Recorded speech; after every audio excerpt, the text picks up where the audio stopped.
Hello, welcome to competitive crack. ഞാൻ ആതിര അർച്ചന.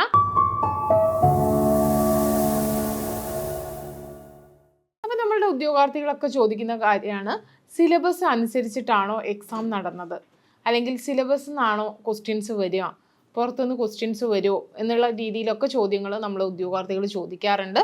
അപ്പോൾ നമ്മുടെ ഓഗസ്റ്റ് 3-ാം തീയതി നടന്ന CSEB ജൂനിയർ ക്ലർക്ക് കാഷ്യർ പരീക്ഷയുടെ ആ ഒരു റിവ്യൂവിൽ നമ്മളുടെ സിലബസ് അനുസരിച്ചിട്ടാണോ നമ്മളുടെ ചോദ്യങ്ങൾ വന്നിട്ടുള്ളതെന്നാണ് നമ്മളിന്ന് നോക്കുന്നത്. കോർപ്പറേഷൻ പാർട്ടിലെ ആ ഒരു സബ്ജക്റ്റ് മാത്രമാണ് ഇന്നിപ്പോൾ നമ്മൾ ഇവിടെ നോക്കുന്നത്. കോർപ്പറേഷൻ പാർട്ടിലെ സിലബസ്, നമ്മൾ CSEBയുടെ പുതിയ സിലബസ് വന്നതിന് ശേഷം നടക്കുന്ന ആദ്യത്തെ പരീക്ഷയാണ് ഓഗസ്റ്റ് 3-ലെ CSEB junior clerk cashier exam. അപ്പോൾ അതുകൊണ്ട് തന്നെ ആ ഒരു പരീക്ഷയ്ക്ക് എത്രത്തോളം സിലബസിനോട് നീതി പുലർത്തി എന്നുള്ളതാണ് നമ്മൾ നോക്കുന്നത്.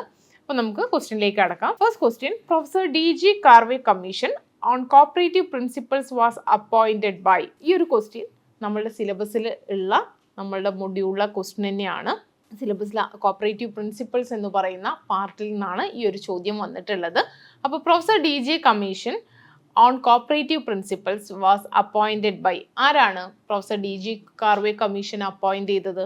നമുക്കറിയാം, IC ആണ്, ഇൻ്റർനാഷണൽ കോപ്പറേറ്റീവ് അലയൻസ് ആണ് നമ്മളുടെ പ്രൊഫസർ DG കാർവേ കമ്മീഷനെ അപ്പോയിൻറ്റ് ചെയ്യുന്നത്. അപ്പോൾ ഈ ഒരു ചോദ്യം എന്ന് പറയുന്നത് നമ്മുടെ സിലബസിൽ നിന്നും വന്ന ഒരു ക്വസ്റ്റ്യൻ ആണ്. നെക്സ്റ്റ് ക്വസ്റ്റ്യൻ എന്ന് പറയുന്നത്, the birth place of cooperative movement in the world. കോപ്പറേഷനിൽ നമുക്ക് ഫോറിൻ കോപ്പറേഷനിൽ പഠിക്കാനുള്ള വളരെ കുറച്ച് രാജ്യങ്ങളെ പഠിക്കാനുള്ളൂ.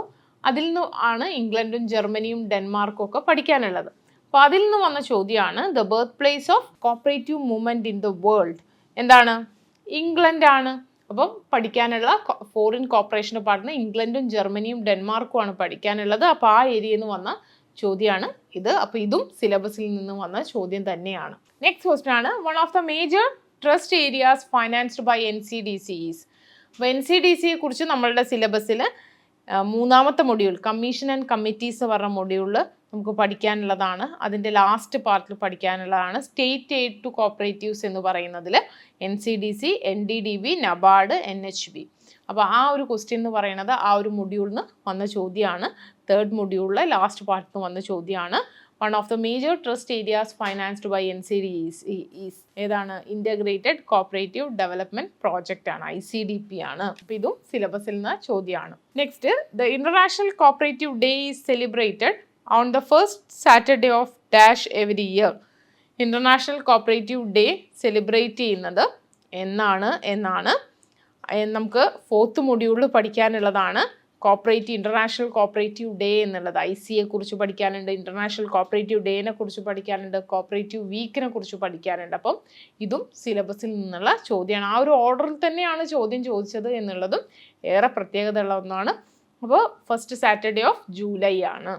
Next question, the Kisan credit card scheme is designed by dash in association with RBI. Kisan credit card scheme design ചെയ്തത് ആരാണ് എന്നുള്ളതാണ്. കിസാൻ ക്രെഡിറ്റ് കാർഡ് നമ്മളുടെ ഈ ഒരു കോർപ്പറേഷൻ പാർട്ടിൽ തന്നെ 5th മൊഡ്യൂളിൽ വരുന്നതാണ്.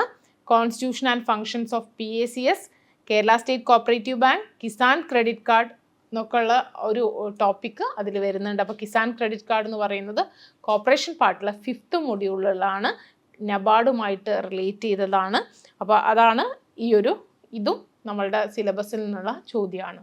Next, A society whose area of operation is confined to a taluk and the principal objective is to provide long-term credit for agriculture and rural development activities. ഏതാണ്? താലൂക്കിൽ പ്രവർത്തന പരിധിയുള്ള ലോങ് ടേം സ്ട്രക്ചറിൽ പ്രവർത്തിക്കുന്ന ഒരു ബാങ്കാണ് പ്രൈമറി കാർഡ് ബാങ്കുകൾ, PCARDB ആണ്. അത് 6th മൊഡ്യൂളിലാണ് വരുന്നത്. നമ്മൾ നേരത്തെ പറഞ്ഞ 5th മൊഡ്യൂളിലെ ക്വസ്റ്റ്യൻ ആയിരുന്നു. ഇപ്പോൾ 6th മൊഡ്യൂളിൽ object and working of primary card bank and KS card bank എന്ന് പറഞ്ഞിട്ട് നമ്മളുടെ 6th മൊഡ്യൂൾ, കോർപ്പറേഷനിലെ 6th മൊഡ്യൂളിൽ സിലബസിൽ പറയുന്നുണ്ട്. അതിൽ നിന്നുള്ള ചോദ്യമാണത്. Next, the structure of housing cooperatives in Kerala. കേരളത്തിലെ ഹൗസിംഗ് കോപ്പറേറ്റീവ്സ് സ്ട്രക്ചറാണ് ചോദിച്ചിട്ടുള്ളത്. അതും മൊഡ്യൂൾ വൈസ് തന്നെയാണ് ചോദിച്ചിട്ടുള്ളത്.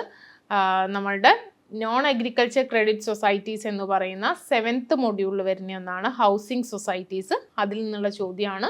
2 ടയറിലാണ് പ്രവർത്തിക്കുന്നത്. അപ്പോൾ നമ്മൾ ഇത്രയും ക്വസ്റ്റ്യൻസ് നിങ്ങൾ നോക്കിയപ്പോൾ എല്ലാം സിലബസിൽ നിന്നുള്ള ക്വസ്റ്റ്യൻസ് ആണ്.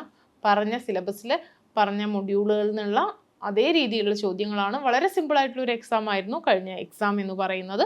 അപ്പോൾ ആ ഒരു എക്സാമിൻ്റെ നമ്മൾ ഫോളോ ചെയ്ത പാറ്റേൺ ഒക്കെ അനുസരിച്ച് കോമ്പറ്റേറ്റീവ് ക്രാക്കറിൽ നമ്മൾ നെക്സ്റ്റ് ബാച്ച് ആരംഭിക്കുകയാണ്. ഒരുപാട് വേക്കൻസിയുള്ള ഒരു എക്സാമാണ് ഇനി വരാൻ പോകുന്നത്. അപ്പോൾ പുതിയ നോട്ടിഫിക്കേഷനൊക്കെ വന്നത് നിങ്ങൾ അറിഞ്ഞിട്ടായിരിക്കും. എക്സാമിന് അപ്ലൈ ചെയ്യാനുള്ള ലാസ്റ്റ് ഡേറ്റ് 31/8/2025 ആണ്. അപ്പോൾ അതോടൊപ്പം തന്നെ നമ്മൾ പുതിയ ബാച്ചും സ്റ്റാർട്ട് ചെയ്തിട്ടുണ്ട്. ബാച്ചിൽ ജോയിൻ ചെയ്യാൻ താല്പര്യമുള്ള ഒരു ബോട്ട് നമ്പറിൽ കോൺടാക്ട് ചെയ്യുക. നല്ല രീതിയിൽ സിലബസ് മുന്നിലുണ്ട്.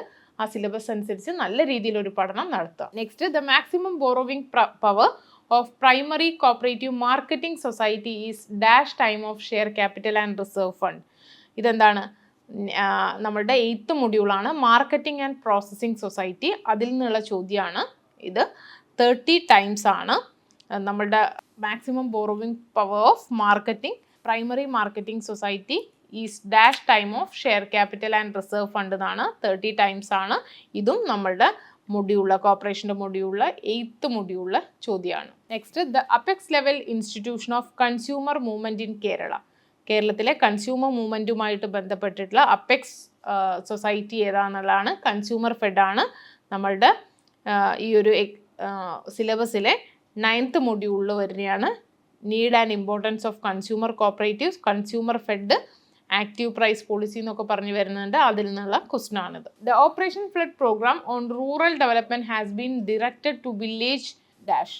അതായത് ദ ഓപ്പറേഷൻ ഫ്ലഡ് പ്രോഗ്രാം എന്തുമായിട്ട് റിലേറ്റ് ചെയ്താന്നാണ് നമ്മളുടെ 10th മൊഡ്യൂളാണ്. APCOS, objectives of working of primary milk society, regional milk cooperatives, KCMMF, role of dairy എന്നൊക്കെ പറഞ്ഞിട്ട് മിൽക്ക് കോപ്പറേറ്റീവ്സുമായിട്ട് റിലേറ്റ് ചെയ്തതാണ് ഓപ്പറേഷൻ ഫ്ലഡ് പ്രോഗ്രാം എന്ന് പറയുന്നത്. അപ്പോൾ ഇതും സിലബസിൽ നിന്നുള്ള ചോദ്യം തന്നെയാണ്. Next, the type of industrial cooperative society that generally supply raw material, tool and equipment and help members in selling their product. എന്താണ് ഇൻഡസ്ട്രിയൽ സൊസൈറ്റി? അതായത് ഇൻഡസ്ട്രിയൽ സർവീസ് സൊസൈറ്റി ആണ്. ഇൻഡസ്ട്രിയൽ സർവീസ് സൊസൈറ്റി ഇത് വരുന്നത് ഇൻഡസ്ട്രിയൽ കോപ്പറേറ്റീവ് സൊസൈറ്റി എന്ന് പറഞ്ഞിട്ട് നമ്മളുടെ 11th മൊഡ്യൂളിൽ വരുന്ന industrial cooperative society, type of industrial cooperative, handloom, coir, BD societies എന്നൊക്കെ പറഞ്ഞിട്ട് നമ്മളുടെ 11th മൊഡ്യൂളിൽ വരുന്നുണ്ട്. അതിൽ നിന്നുള്ള ചോദ്യമാണ് ഇത്. Next, KS Bava committee recommended the formation of dash for the development of SC/ST community. നമ്മളുടെ 12th മൊഡ്യൂളിൽ വരുന്നതാണ് SC/ST ഫെഡറേഷൻ, മത്സ്യഫെഡ്, വനിതാ ഫെഡ് ഒക്കെ. അതിൽ നിന്നുള്ള ചോദ്യമാണ്. ലാംസ് ആണ് ബാവ കമ്മിറ്റി അസോസിയേറ്റ് ചെയ്യുന്നത്. LAMPS, large sized Adivasi multipurpose സൊസൈറ്റീസുമായിട്ട് റിലേറ്റ് ചെയ്താണ്. അപ്പോൾ ഇതും സിലബസിൽ നിന്നുള്ള ചോദ്യമാണ്. And independent official appointed to investigate and resolve the complaints relating to the function of cooperative societies. ആരാണ് കംപ്ലയിൻറ്റ്സുമായിട്ട് റിലേറ്റ് ചെയ്തത്? ഒംബുഡ്സ്മാൻ ആണ്. ഇതിൽ വരുന്നതാണ് കോപ്പറേറ്റീവ് ഒംബുഡ്സ്മാൻ സ്കീമുണ്ട്, മെമ്പർ റിലീഫ് ഫണ്ട് ഉണ്ട്. അത് നമ്മളുടെ ഒരു പുതിയ മൊഡ്യൂളാണ്. 13th module risk fund scheme, deposit guarantee scheme, cooperative employees self finance pension scheme, Kerala cooperative ombudsman scheme. അതിൽ നിന്നുള്ള ചോദ്യമാണ് ഇത്. Next, the act of unnecessary delaying and postponing task. ഇത് നമ്മളുടെ 14th മൊഡ്യൂളിൽ ഫങ്ഷണൽ ഏരിയാസ് ഓഫ് മാനേജ്മെന്റ് എന്ന് പറഞ്ഞ മൊഡ്യൂളിൽ നിന്ന് വരുന്നതാണ്. ഇതിൻ്റെ ആൻസർ എന്ന് പറയുന്നത് പ്രൊക്കാസ്റ്റിനേഷൻ ആണ്. ഇത് നമ്മളുടെ ഈ ഒരു 14th മൊഡ്യൂളിൽ വരുന്ന ചോദ്യമാണ്. Who is a registrar of cooperative societies in Kerala? Doctor Sajith Babu IAS ആണ്. ഇത് വന്നിട്ടുള്ളത് നമ്മുടെ ലാസ്റ്റ് മൊഡ്യൂളായിട്ടുള്ള cooperative department setup in Kerala എന്ന് പറഞ്ഞിട്ട് അതിൻ്റെ ഒരു കറണ്ട് അഫെയർ രീതിയിലുള്ള ഒരു ചോദ്യമാണ്. അപ്പോൾ ഇത്രയും ചോദ്യങ്ങളാണ് നമ്മളുടെ കോർപ്പറേഷൻ പാർട്ടിൽ ഓഗസ്റ്റ് 3-ാം തീയതി നടന്ന നമ്മുടെ പുതിയ സിലബസ് വന്നതിന് ശേഷം ആദ്യമായിട്ട് നടന്ന പരീക്ഷയിൽ വന്നിട്ടുള്ള കോർപ്പറേഷൻ പാർട്ടിലെ ചോദ്യങ്ങൾ. അപ്പോൾ നിങ്ങൾ മനസ്സിലായിട്ടുണ്ടാവും, ചോദ്യങ്ങൾ എല്ലാം തന്നെ നമ്മളുടെ സിലബസിൽ നിന്നുള്ള ചോദ്യങ്ങളാണ്. അപ്പോൾ സിലബസ് വ്യക്തമായിട്ട് പഠിക്കുക എന്നുള്ളതാണ് നമ്മളുടെ മുന്നിലുള്ള ഏറ്റവും ഇമ്പോർട്ടൻ്റ് ആയിട്ടുള്ള കാര്യം. അപ്പോൾ സിലബസ് അനുസരിച്ചുള്ള ക്ലാസ്സുകളൊക്കെ നമ്മൾ പ്രൊവൈഡ് ചെയ്യുന്നുണ്ട്. ബാച്ചിൽ ജോയിൻ ചെയ്യാൻ താല്പര്യമുള്ള ഒരു ബോർഡ് നമ്പറിൽ കോൺടാക്ട് ചെയ്യുക. നെക്സ്റ്റ് ടൈം CSEB എക്സാം നമുക്ക് CC യോടൊപ്പം ക്രാക്ക് ചെയ്യാം. Thank you.